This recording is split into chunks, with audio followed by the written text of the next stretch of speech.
neza muraho neza nshuti bakunzi ba TKB Rwanda. Aka kanya nongeye kubaha ikaze muri iyi videwo. Tugiye kureba ese ni gute telefone yawe yakora nka mudasobwa. Telefone yawe buriya ishobora gukora nka mudasobwa cyangwa kompiyuta, ishobora gukora nka desktop, ariko ikibazo wari ufite ni uko wari utaramenya ati ni iki nakora noneho kugira ngo telefone yanjye ibashe gukora nka mudasobwa. Nimba ujya kuri interinete ukagira ikibazo cy'uko kurodinga bitinda ndetse n'ibindi bibazo bifitanye isano na interinete, ukaba hari site zimwe na zimwe kuzijyaho bigora, uyu munsi ndagira ngo nkubwire ko icyo kibazo ngiye kukwereka uburyo wagikemura. Iyi ni TKB Rwanda.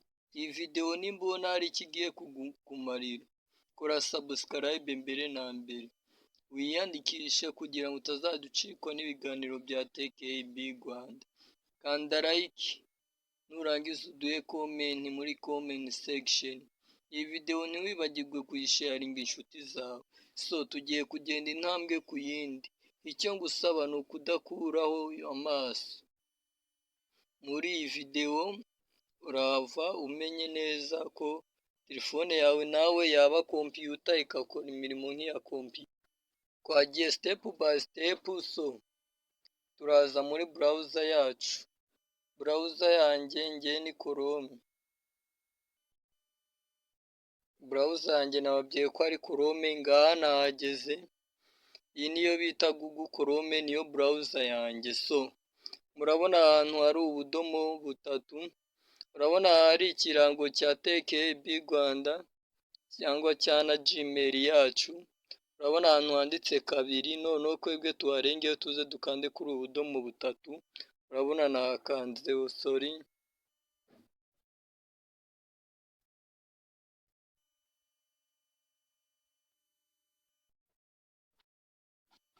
dukande kuri ubu budomo butatu. Urabona handitse desktop site, tuze dukandeho gutya tukavivure. Urabona desktop site twamaze kuyivuvura, bivuze ngo twamaze kwemeza ko telefone yacu igiye gukora nka mudasobwa. Aka ni akantu gatoya ariko k'ingenzi.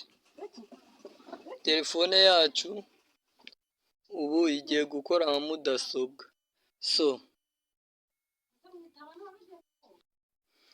Telefone yacu iba itangiye gukora nka mudasobwa. Iyo ufunguye ibintu biza mu buryo bwa mudasobwa. Reka wenda dufungure TikTok account yanjye urebe, birajya bigaragara nkaho biri kuri mudasobwa.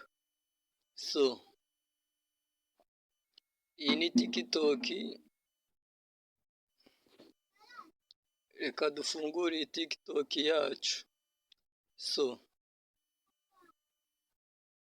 Iyi ni TikTok nshyashya twafunguye, ariko ngira ngo murabibona neza.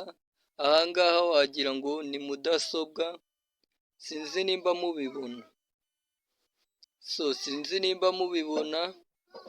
Abashaka no kumenya uburyo wazajya ufungurira TikTok muri browser, namwe turaza gushyira link muri iyi videwo, ku buryo ubutaha ushobora kuba udafite application ya TikTok muri telefone yawe ndetse n'izindi application ukaba wayikoresha. Byose turaza kubikwereka. Njye nari Ami Byiringiro, ni TKB Rwanda. Komeza kureba videwo zacu, unazisharinge, uduhe comment. Ikintu cyose mubona cyashyigikiye TKB Rwanda mugikore, kuko natwe turahari ku bwanyu kugira tubahe videwo nziza z'ingirakamaro. Ciao ciao.